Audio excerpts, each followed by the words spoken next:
Olá a todos, eu sou o Lúcio Santana. Estamos aqui em mais um iGrow Talk, um podcast que nasceu com o objetivo de trazer conhecimento e mudança para as pessoas.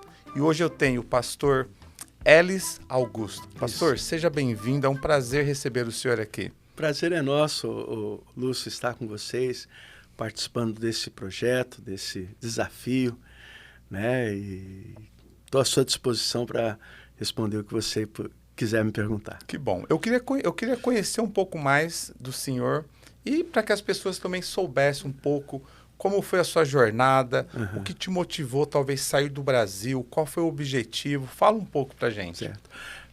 Lúcio, eu estou aqui nos Estados Unidos há 23 anos. Quando eu vim para cá, eu vim para dar cobertura para um pastor que estava aqui. Ele ia ter que retornar para o Brasil e eu ia ficar aqui uns 6 meses com a minha família, né, ajudando a igreja que estava iniciando aqui em Miami, na região de Miami. Vim, conheci, voltei e nesse período o pastor e a família dele não se adaptaram aqui. Aí a nossa igreja nos convidou para vir para cá, assumirmos o trabalho, né, e estarmos aqui ajudando o crescimento da igreja. E aí nós viemos para ficar 1 ano e já estamos há 23 anos aqui. Uau! Trabalhando, né? Então assim, chegou aqui por volta de 99. Cheguei em janeiro de 99 aqui, né? E começamos a igreja em Miami. Era lá embaixo, não é Miami, em Sun Island, né? Ali na região do Ventura. E depois nós mudamos aqui para cima, na região de Broward, que é onde tem a maior concentração de brasileiros, né? E então estamos aqui, eu, minha esposa, meus filhos nasceram aqui, 2 nasceram aqui, um veio do Brasil com 7 anos, né? E assim, nós ficamos 8 anos aqui na Flórida, aí a nossa igreja nos enviou para Boston, ficamos 4 anos em Boston e retornamos para cá. Se você sabe disso, qualquer lugar dos Estados Unidos que você for, onde você chegar, você vai reiniciar de novo, né? Você está começando de novo. Então, quando nós voltamos para cá de Boston, nós reiniciamos tudo de novo aqui. E graças a Deus, Deus tem nos abençoado, Deus tem nos ajudado, né? Falando um pouco mais de mim, eu sou filho de pastores, fui criado num lar cristão, mas numa fase da minha vida eu me afastei do evangelho, né? Fiz muitas coisas erradas, que dei muita dor de cabeça para os meus pais, principalmente para minha mãe. Mas toda vez que eu estava fazendo alguma coisa que eu entendia que aquilo não era bom, que não era certo, eu sentia os princípios que eu recebi dos meus pais e principalmente da minha mãe. Né? Então eu fazia, mas sabendo que eu não estava certo.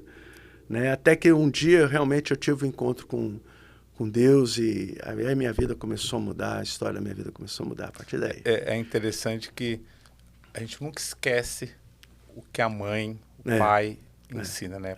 Pode até sair do caminho, mas ali o que ela ensinou, a palavra de Deus, fica ali no fundinho.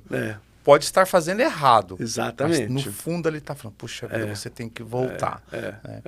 E aí vamos falar um pouco dessa mudança para os Estados Unidos. Certo. Eu gosto sempre de perguntar quais foram os desafios, né, que a pessoa teve, porque pode servir também para outras pessoas. Às vezes tem pessoas que hoje estão passando alguns desafios que não vê esperança, mas eu te garanto, todos nós aqui já passamos por desafios. Sem dúvida. E tem jeito, né? Sem dúvida. É bom aprender com quem já passou e se você puder encurtar o caminho, melhor ainda.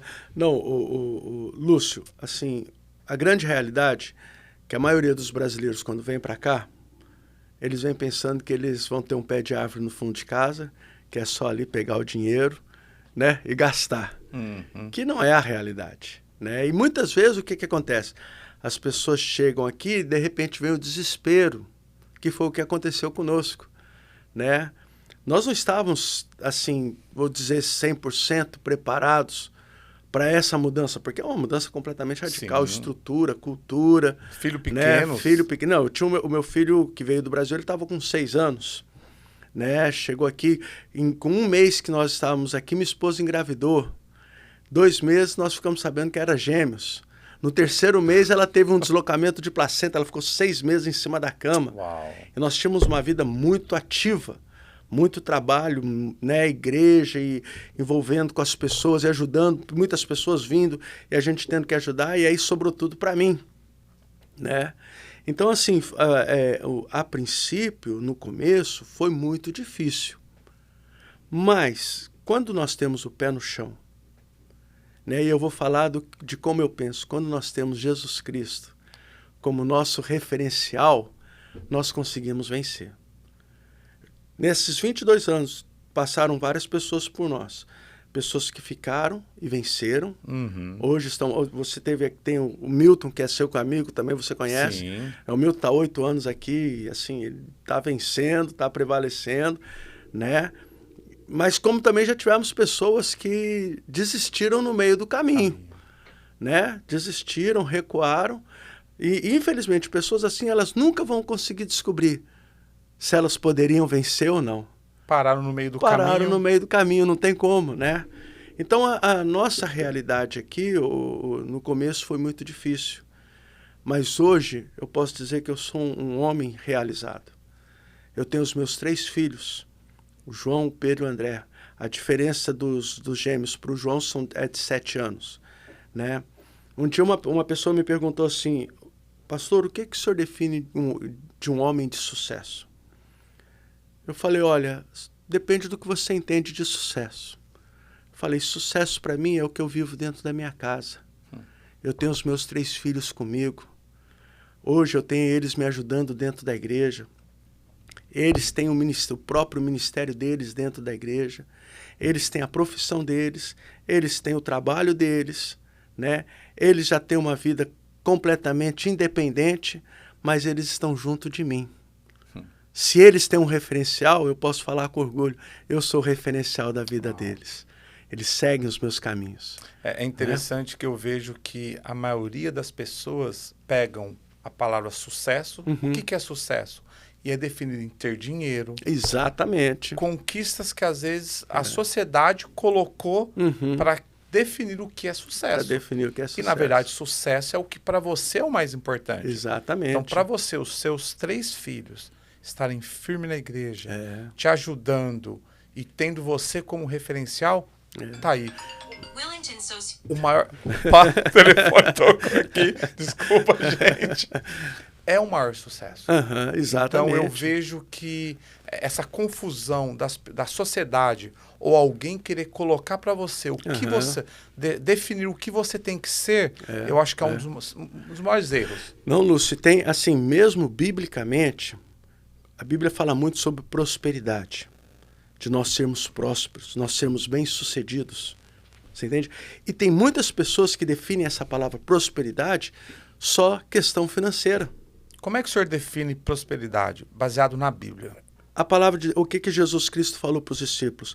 De que adianta ganhar o mundo e perder a alma? É melhor o pouco com Deus do que o mundo, do que o muito sem Deus. Você entende? Então, quando você tem o coração realizado, quando você tem paz no coração, diante até mesmo das lutas, das dificuldades, porque Jesus nunca prometeu uma vida, um evangelho só de vitória. Ele mesmo falou, no mundo tereis aflições, mas tem de bom ânimo, eu venci. Então, no meio das aflições, no meio das lutas, eu posso vencer. A prosperidade bíblica, para mim, é prosperidade na alma, é prosperidade no espírito, é o bem-estar familiar. Você deve conhecer pessoas. O cara tem tudo. Está com a vida destruída, está com a família destruída, está com os filhos destruídos. Ué, que prosperidade que é essa? O cara não consegue dormir. Né? O cara tem um desespero porque ele não consegue se realizar. Né? Não consegue. Nós, por exemplo, nós estamos aqui há 23 anos. Eu comprei uma casa, comprei a minha primeira casa na minha vida. Tem 3 anos, vai fazer 4 anos agora. Né? Uma casa simples, uma casa humilde, mas onde nós temos tudo. E o mais importante, nós temos a harmonia da família. Você entende? Que não tem preço, não tem preço. Não tem como comprar. Não tem preço, não tem preço. Você entende? Então isso eu defino como prosperidade. Mas você, assim, tô falando você, senhor. Fica à vontade. Vou falar você fica à vontade, fica à vontade. Mas, pastor, mas também não teve um pouco de... eu vou falar um pouco do que eu lembro da minha infância, quando relacionado à igreja, certo. que eu acho que quero comparar o que como eu me sentia. Entendi. Né? Se você for rico, você não vai para o céu. Tinha uma pregação um pouco voltado para distanciar o cristão de ser próspero. Sem assim dúvida, sem dúvida. Eu olho e falo, não, você não pode ser rico, você não pode ser próspero. O cristão tem que ser humilde. E eu penso ao contrário. Concordo que tem que tomar cuidado, tudo, mas eu preciso ser próspero. Exatamente. Porque como é que eu vou ajudar alguém? Como é que eu vou abençoar uma família se eu não for próspero? Exatamente. Não, e assim, esse que é o problema. Durante muito tempo foi pregado que o cristão ele tem que abrir mão de tudo, né? Então qualquer coisa que ele pudesse ter é vaidade. Verdade. Você entende? É vaidade. Então você não pode ter um carro bom porque você está sendo vaidoso. Você não pode ter uma casa porque você está sendo vaidoso. E não é essa a realidade da palavra de Deus. A palavra diz que Jesus Cristo se fez pobre para que através da sua pobreza eu e você, nos tornássemos ricos. A palavra de Deus fala que Jesus é o dono do ouro e da prata. Ele veio naquela condição que ele veio, mas para nos mostrar, porque ele venceu. Ele venceu, ele prevaleceu. Jesus, antes dele assumir o ministério dele integral, como Jesus Cristo, a palavra de Deus fala qual que era a profissão de Jesus? Carpinteiro. Carpinteiro. Como carpinteiro, ele venceu, ele prevaleceu. Você entende? Então, Jesus dá o exemplo para nós seguirmos. Se você olha na história, você vê que os homens que estavam com Jesus eram homens prósperos, eram homens bem-sucedidos. Pedro era pescador. Paulo, ele era um fazedor de tendas. Eram empreendedores. Eram empreendedores, exatamente. Né? Pedro passou uma noite lá que não pescou nada, não conseguiu nada, mas ele teve um encontro com Jesus no outro dia de manhã. Jesus falou, lança a rede em águas mais profundas. O que é isso? Você está fazendo mesmismo. Muda a sua estratégia, muda a sua técnica, faz algo diferente. Do jeito que você está fazendo não está dando certo. Vai para uma outra posição. Foi a chamada pesca maravilhosa, que ele precisou de pedir ajuda para os amigos para virem ajudar ele a tirar os peixes do lago e pôr dentro do barco. E é interessante, o senhor falou sobre fazer a mesma coisa. Tem pessoas que esperam algo diferente, algo novo, fazendo a mesma coisa. Não tem como. E ainda reclamam. Nossa, deu certo pro fulano, deu certo pro outro camarada. Mas, poxa, o cara teve que se ajustar para a situação, tomar um risco para poder tentar algo novo, né? Os desafios, eles são lançados diante de nós todos os dias, ô Lúcio. Se nós aceitarmos os desafios com a motivação certa, com a atitude certa, nós vencemos, nós ultrapassamos os limites e vamos adiante. Você entende? Olha, esses dias eu tive um entendimento. Desculpa, eu estou falando muito da palavra, porque é a minha vida. Mas aquela história da Torre de Babel, do começo da criação da humanidade, em Gênesis, quando Deus interfere naquela situação toda, naquela torre, e todos começaram a falar outras línguas e as pessoas não se entendiam. Aquilo ali é fantástico. Se uma família unir as suas forças com um propósito, não tem o que possa resistir. Você está entendendo? Sim. Não tem o que possa impedir eles de ir para frente, de conquistar, de possuir, de ter o melhor, porque eles estão com o mesmo propósito. A questão da Torre de Babel é que a motivação ali estava errada. E Deus pôde interferir naquela situação. Quando você está, sua família, você, sua esposa, suas filhas, se vocês estabelecerem um propósito e juntos trabalharem em cima daquele propósito, ninguém pode impedir vocês. A única pessoa que pode impedir vocês é Deus, se a motivação estiver errada, ou vocês mesmos de não realizarem, porque não estão fazendo da maneira certa. Você está entendendo? E é interessante que você fala do propósito, né? Se cada um está buscando, é como se eu estou indo para esse lado, a esposa para o outro lado, e vai dificultar. A casa dividida não prospera. Né? Então eu tô puxando para um lado, minha esposa está puxando para o outro, meus filhos estão puxando para o outro, a gente não vai em lugar nenhum. a gente fica preso no mesmo lugar. O senhor mencionou a palavra motivação. Você consegue relacionar a palavra motivação com a fé? Sim. Porque é o que vem na minha cabeça. Sim. Motivação, fé. Sim. Porque muitas vezes as pessoas acham que fé é você fazer um joguinho com Deus. Eu faço isso e Deus faz isso. Uma troca. É uma troca com Deus. Então a pessoa entra com motivação errada dentro da igreja. A pessoa não entra na igreja procurando o abençoador. A pessoa entra na igreja procurando bênçãos. Porque ouve falar de um, ouve falar do outro, que foi lá na igreja e fez uma campanha e orou e foi abençoado, e Deus teve misericórdia, Deus teve graça e agiu na vida, fez um milagre na vida daquela pessoa, curou, libertou, abriu portas, fez o que precisava ser feito, né? Então a pessoa vai com a motivação errada para dentro da igreja. Ou seja, eu vou porque eu quero algo em troca. Exatamente. Eu dou o dízimo porque eu por algo quero, em troca. Eu ajudo essa pessoa para receber algo em troca. Exato. Aí Deus não abençoa. Aí a pessoa fica ali por um período, mas ela se frustra, porque ela não vê as coisas acontecendo na vida dela. Esse é o grande problema da humanidade. Eles não estão atrás de Cristo. Eles estão atrás das bênçãos que Cristo pode dar para eles. E Deus não age dessa maneira. Você está entendendo? Tem uma... Eu falei num evento que teve... Só um minutinho completando. E a fé, a única maneira, Lúcio, de nós termos fé, não tem... Olha, você pode passar a sua vida toda dentro da igreja. Primeiro que a igreja não salva. A religião, muito menos. Quem salva é Jesus Cristo. E para eu ter fé em Jesus Cristo, eu preciso da palavra. A fé vem pelo ouvir e o ouvir da palavra de Deus. Conhecereis a verdade e ela vos libertará. Você entende? Então não tem outra maneira, Lúcio. Não tem outra forma. É vida com Jesus. Não é vida dentro da igreja. É vida com Jesus. E voltando aí sobre motivação, fé, o propósito errado, eu vou ajudar para receber. E aí teve um momento onde eu falei sobre generosidade. Certo. Né? E aí eu consegui identificar que quando você é generoso com alguém, né?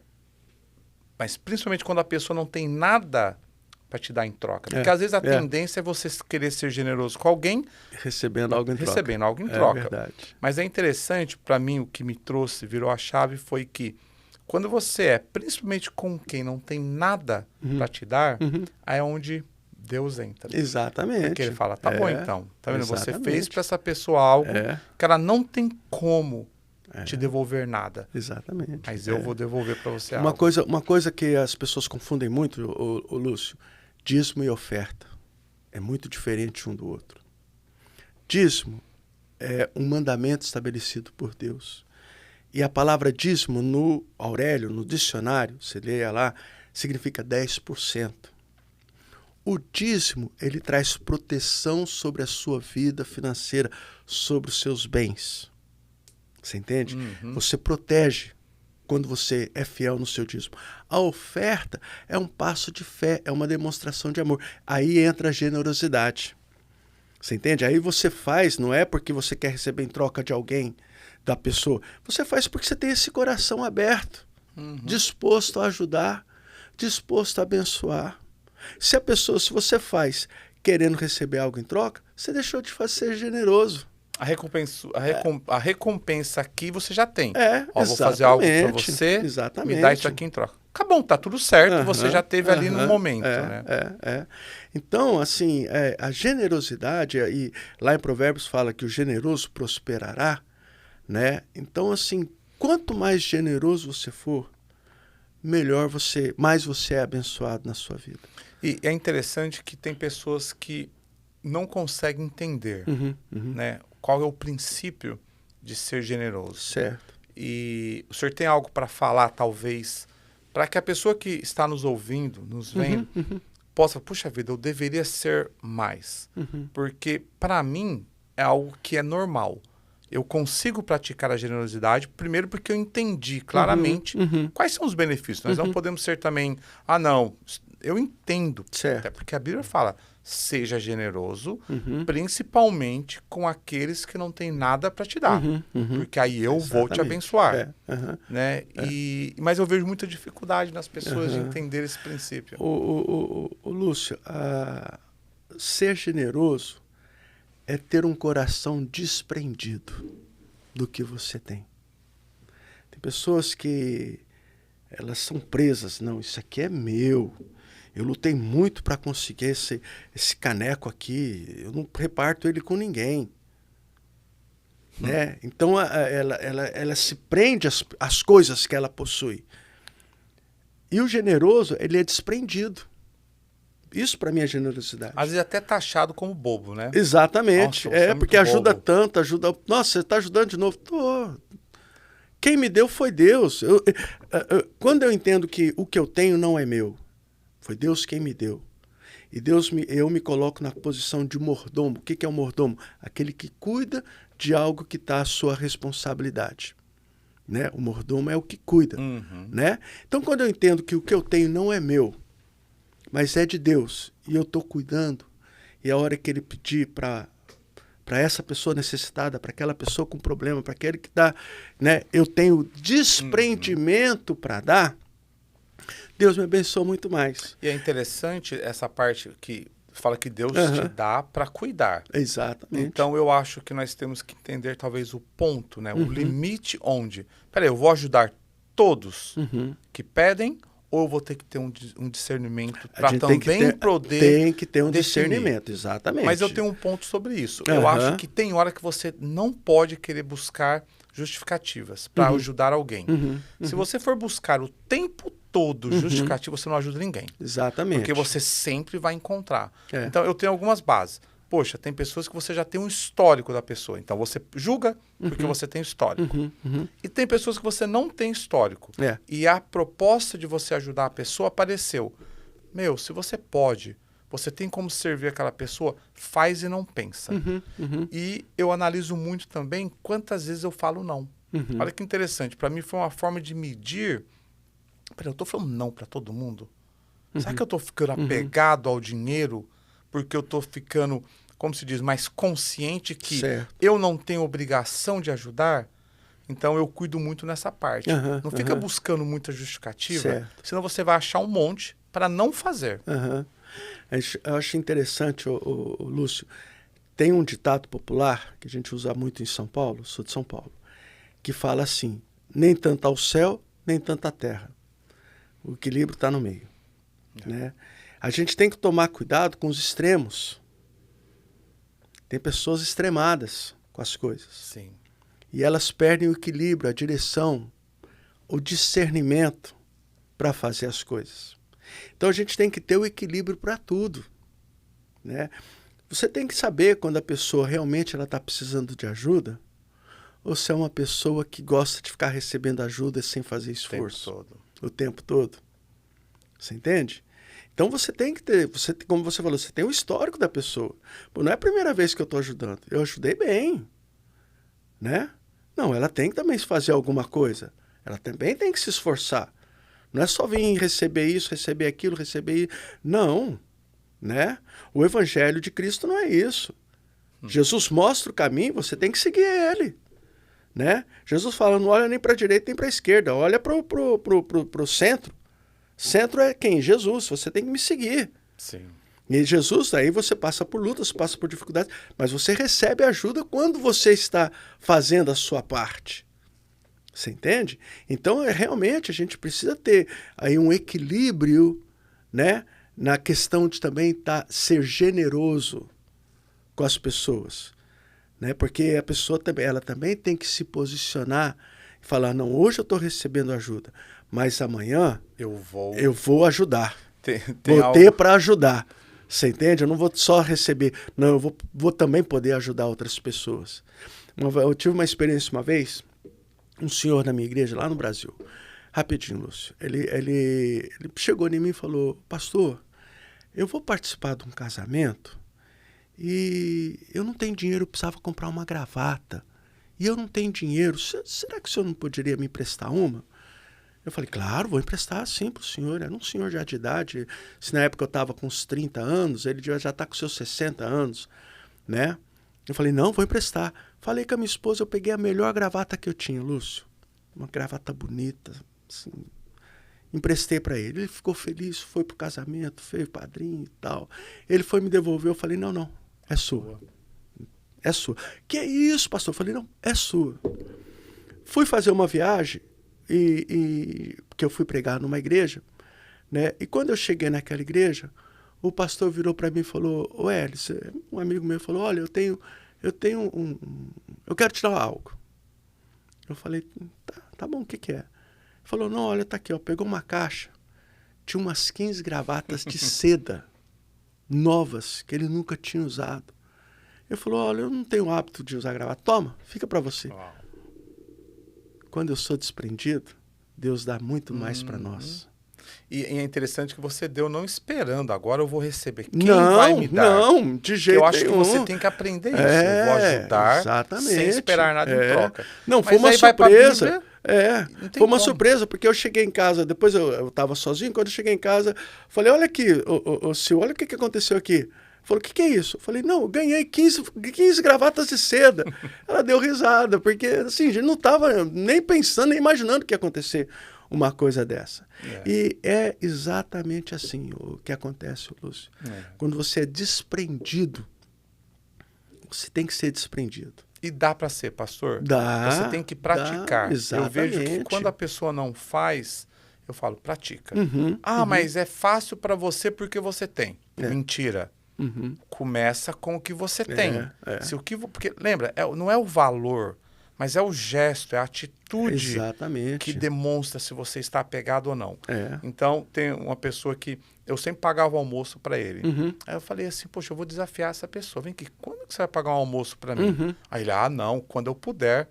Você não vai querer comer onde eu vou comer. Eu falei, não, você está enganado, eu vou comer onde você me levar. Se você não puder me levar nesse lugar, se você trouxer um pão com presunto e queijo ou manteiga, e fala, Lúcio, o meu almoço vai ser no escritório porque é o que eu posso. Mas é começar a exercitar com o que você tem. Exatamente. Então tem pessoas que se enganam, não. Quando eu tiver, né? A gente precisa aprender a formar hábitos. E aprender a formar bons hábitos na nossa vida.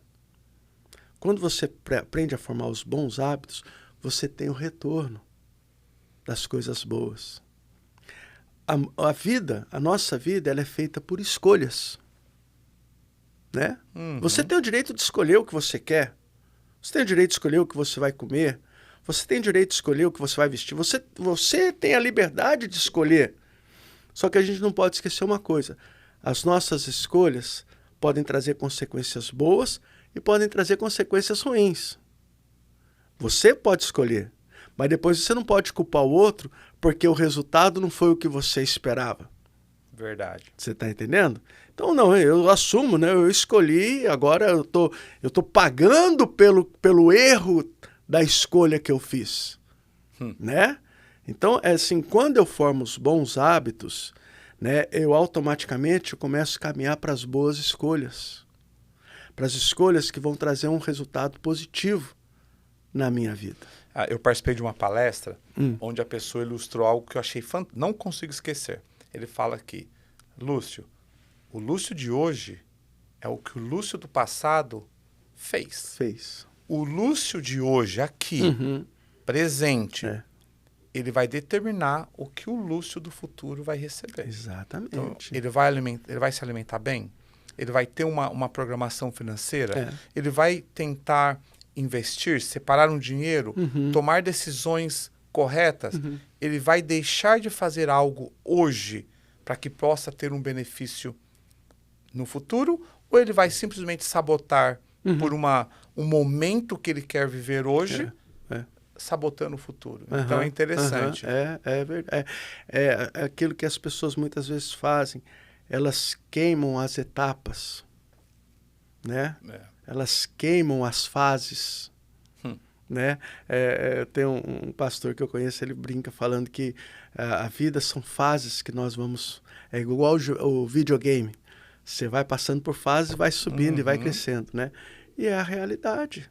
E às vezes, né, você quer viver um momento que você não pode.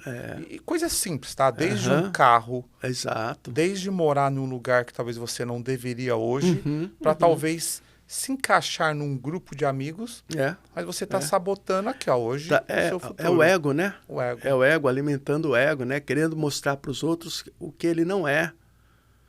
E aí depois vem as consequências. Com certeza. Não tem dúvida, não tem. A Bíblia fala, olha, aquilo que o homem semear, ele vai colher. Cai naquilo que a gente falou antes, né? Não tem como você semear arroz e colher ouro, né? Para você colher ouro, você tem que garimpar. E o garimpo muitas vezes é árduo, é difícil, né? Então, assim, são situações que nós passamos, né? Hoje nós estamos aqui, como eu disse, há 23 anos. A gente recebe muitas pessoas do Brasil. Muitas pessoas. Recebemos muitos, né? E hoje nós podemos dar uma orientação melhor, uma explicação melhor para as pessoas que estão chegando, ou que se nos ligam do Brasil, bispo, estou querendo ir para aí, como é que eu faço, o que eu faço? Então hoje nós temos condições de orientar as pessoas, né? E graças a Deus, a nossa realidade hoje nos Estados Unidos, por exemplo, quando eu vim para cá, eu vim para desbravar. Era eu, minha esposa, um grupo de 6 pessoas que nós não conhecíamos, não sabíamos quem eram. Hoje, quando as pessoas chegam aqui, elas têm uma igreja, têm uma estrutura. Todo um suporte. Tem todo um suporte, a igreja ajuda, a igreja orienta, nós temos corretor dentro da igreja, nós temos broker dentro da igreja, nós temos advogado dentro da igreja, nós temos tudo, né? Hoje, nos Estados Unidos, Lúcio, nós somos 11 igrejas. Uau. 11 igrejas. Quando eu cheguei aqui, era uma igreja em Boston e é que eu estava começando aqui. Hoje nós já estamos na Flórida, nós já estamos na Geórgia, nós já estamos na Filadélfia, nós estamos em Massachusetts, estamos na Califórnia e estamos no Canadá. Uau. São todas as igrejas com o mesmo propósito, com a mesma visão, com o mesmo ideal. Então, quer dizer, a pessoa chega, ela tem uma estrutura para receber ela. Eu achei interessante que o senhor falou sobre, antes mesmo da pessoa tomar a decisão de vir, poder falar com vocês. Exatamente. Falar, vem aqui, peraí, o que vocês têm? Qual a expectativa? Eu imagino que vocês acabam direcionando e evitando várias coisas que poderiam vir a acontecer. Exatamente. Ou seja, um preparo. Então, quer dizer, hoje legal. A igreja tem uma estrutura para ajudar, né? Hoje a pessoa não chega aqui, cai de paraquedas e vou me virar. Não, igual acontecia muito, né? Demais. Na nossa época. Eu cheguei em 98, você chegava, alguém vai pegar você no aeroporto, não tinha internet, não tinha aquele acesso à comunicação. Não, eu quando cheguei aqui, Lúcio, o casal me pegou no aeroporto, me levou para o apartamento onde eu ia morar. Foi embora.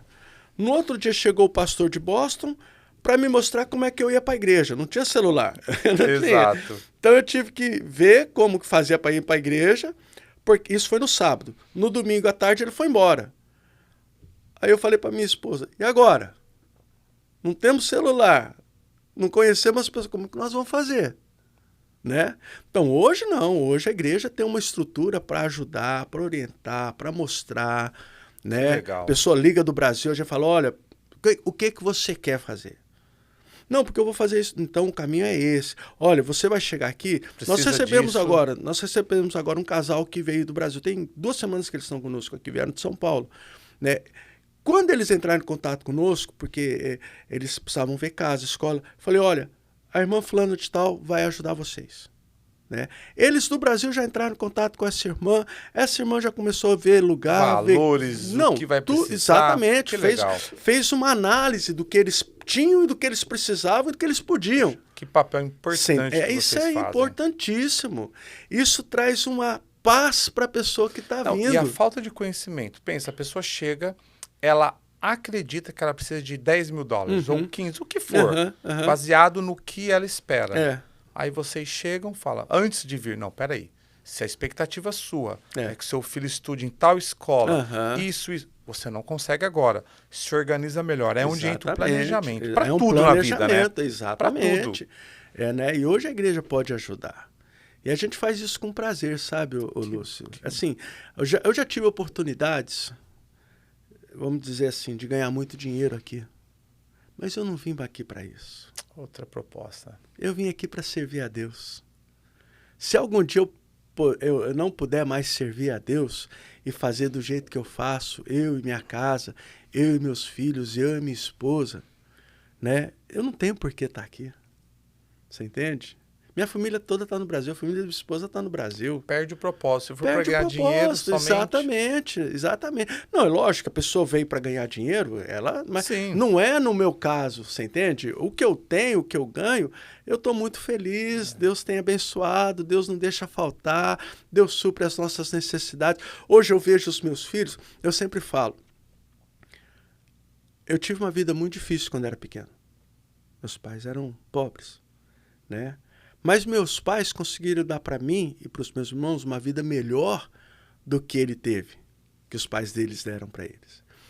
Hoje, eu não tenho muito, mas eu posso dar uma vida muito melhor para os meus filhos, né? Então, você vê, é um crescente. E com certeza os seus filhos... vão dar uma vida muito melhor para os filhos deles. Sim. Porque você vê algo crescendo, né?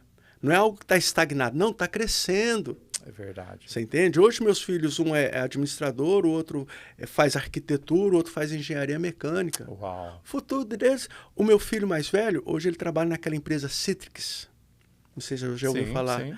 Ele trabalhava na Apple, saiu da Apple para Citrix. Mudou completamente. Nós usamos um sistema da Citrix. Vocês usam o sistema da Citrix? Então você conhece. Assim, ele ganhava muito bem. Ele tinha uma vida muito boa já na Apple.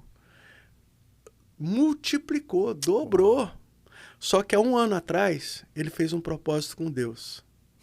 Meu filho, ele virou para mim, virou para Deus, ele deu testemunho na igreja. Ele virou para Deus e falou, Deus, eu quero ser muito mais generoso do que eu sou. Só que eu preciso ganhar mais. Porque eu quero dar mais, eu quero ajudar mais. Deus abriu essa porta para ele, ele está ajudando muito mais pessoas agora do que ele podia fazer antes. A Bíblia fala, é melhor dar do que receber. Exatamente. Então, eu vou bater na mesma tecla sobre generosidade. Eu acho que todos deveriam estudar e entender mais. Essa importância. Qual a importância? E lógico que no início pode ser que a pessoa pense como, nossa, eu vou estudar porque eu quero ter esse benefício. Não tem problema nenhum. Mas entende, porque quando você entender...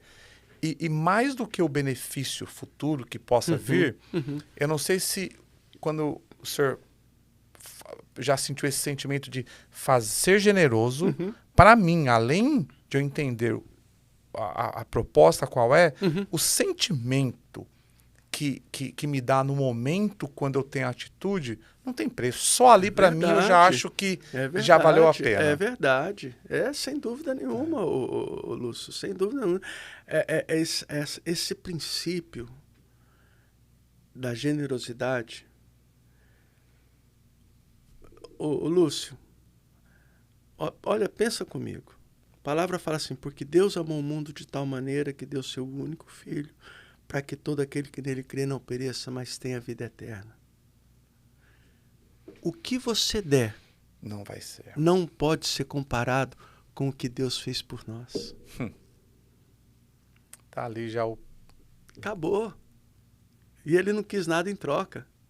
Ele deu o filho para que através do filho a gente pudesse voltar para ele, voltar para o original, que foi perdido lá no passado. Uau. Você entende? Então, assim, por mais que eu dê tudo para as pessoas, não se compara com o que Deus fez por nós. Uau. E se ele é o meu exemplo, eu tenho que seguir os passos dele. Não tem outro jeito. Que bom, pastor. Olha, essa parte de... Acho que nós podemos ficar aqui até mais tempo falando sobre a generosidade. Estamos à disposição. E muito obrigado. Nós estamos já caminhando para o final. Certo. E é gostoso escutar e saber que a igreja de vocês prestam esse serviço, porque eu vejo que muitos dos erros e dificuldades que as pessoas passam é por não ter conhecimento. É verdade. E aí a falta de conhecimento, a pessoa não consegue nem fazer o planejamento. Então, que bênção poder saber que vocês ajudam famílias que estão pensando em vir e com certeza ajudam aquelas que chegaram sem planejamento. Claro, acaba tendo que ajudar. Claro, não tem Então, não tem que como. papel importante que a igreja faz. E a ajuda da igreja, ela não é só financeira, não é só emocional, é sentimental. Às vezes a pessoa chega aqui com o casamento quebrado, família arrebentada. A igreja vai ali, tem uma estrutura de casais para ajudar. Casais são restaurados, casamentos, famílias são restauradas. Às vezes chega aqui com problema seríssimo com os filhos. Os filhos estão arrebentados. A igreja vai e ajuda, tem trabalho com as crianças, tem trabalho com os jovens, tem trabalho com os adolescentes, para restaurar, para abençoar. Né? Às vezes nós não damos o valor devido para a igreja. Né? Às vezes as pessoas, ou a mídia, gostam de colocar a igreja como, pede o dízimo, não sei o quê. Faz uma imagem errada. Mas olha o papel. E tem coisas erradas, não tem jeito, acontece. Claro, mas o papel da igreja, pensa se a igreja fosse tirada, ou acabasse, ou diminuísse. Né? O papel da igreja hoje, tanto família, pessoas com vícios e tudo, é tão grande. Sem dúvida. Lúcio, me diz uma pessoa, eu só conheço uma pessoa na vida que não cometeu nenhum tipo de pecado. Eu tenho os meus pecados. E eu tenho que confessar e falar, Deus, perdoa os meus pecados. Perdoa, Pai. Eu sou pecador. Jesus é o único que não pecou. Jesus é o único que não cometeu erros. No mais, todos. A igreja não é lugar de pessoas santas. Pecadores. Santo está no céu, a igreja é lugar de pecador. E ali dentro ela vai ser restaurada, vai ser transformada. E ela à medida que ela abre o coração dela, que ela dá liberdade para Deus agir. Às vezes a visão de igreja nossa, aquela pessoa que está na igreja cometeu erro. Claro, ela está no mesmo processo de mudança, de crescimento, de melhorias. Uma coisa, a gente tem um slogan na igreja que a gente fala que não existe famílias perfeitas. Existem famílias abençoadas. Não existem pessoas perfeitas. Existem pessoas abençoadas. E o propósito da igreja é mostrar o caminho para a pessoa ser abençoada. Amém. Muito obrigado, pastor. O prazer foi pastor, nosso. Se o senhor quiser deixar uma mensagem para os nossos ouvintes, quem está nos escutando, fica à vontade. Se o senhor quiser. Qual que é o nome do programa? iGrow Talk. iGrow Talk. Prazer estar com vocês, participar desse momento aqui com o Lúcio, participar desse programa iGrow Talk. Olha, que Deus possa te abençoar e tudo que foi falado aqui, se puder entrar no seu coração, vai ser bênção para você. Deus te abençoe. E você que está nos escutando, ouvindo também, compartilhe. Para mim foi um aprendizado, foi muito bom a nossa conversa sobre generosidade. Eu sou uma pessoa que eu acredito muito em ser generoso. E quero sempre poder praticar mais. Foi muito legal. Sem dúvida. O seu filho falou, Deus, me dá mais. Ele já praticava, mas me dá mais. Então, eu recomendo, comece a praticar a generosidade independente do valor. Independente do valor. E às vezes nem é valor. Tempo. É qualidade. Às vezes é tempo. Você vai poder abençoar alguém com o seu tempo. Né? Exatamente. Então, gente, muito obrigado. Pastor, muito obrigado. Prazer foi meu. Deus te abençoe. Amém. Tá bom? Obrigado. Deus abençoe todos vocês aí.